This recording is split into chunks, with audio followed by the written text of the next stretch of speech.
بلوچستان کے شہر تربت میں ڈی پی او کیج راشد الرحمان ظاہری نے عوامی شکایات پر فوری طور پر ایکشن لے کر جوسک ایریا میں ٹریفک کا مسئلہ حل کر دیا۔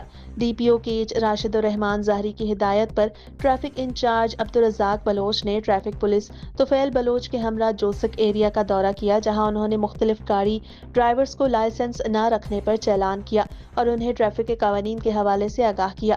عبدالرزاق بلوچ نے گاڑی ڈرائیور سے گفتگو کرتے ہوئے کہا کہ گاڑیوں کو غلط طریقے سے روڈ پر پارک کرنے سے ٹریفک کا نظام درہم برہم ہوگا، جس سے عوام کو مشکلات کا سامنا کرنا پڑے گا۔ جوسک روڈ سے سی پیک شاہراہ سے منسلک ہے، جس سے مختلف علاقوں کے زمینی راستے ملتے ہیں۔ ٹریفک جام ہونے سے university, Makran medical college, schools کے اسٹوڈنٹس سمیت مختلف طبقہ کے لوگوں کو آنے جانے میں دشواری کا سامنا ہے۔ ٹریفک کے مختلف قوانین ہیں، اگر کسی بھی شخص نے ٹریفک قوانین کی خلاف ورزی کی اور دوران ڈرائیونگ لائسنس ساتھ نہ رکھا تو انہیں چالان کیا جائے گا۔ ٹریفک کے قوانین کے مطابق گاڑیوں کو پارک کریں تاکہ عوام کو پریشانی کا سامنا نہ ہو۔ عوام نے ڈی پی او سے درخواست کی کہ جوسک ایریا میں ٹریفک اہلکار تعینات کیا جائے تاکہ ٹریفک کا نظام بہتر ہو۔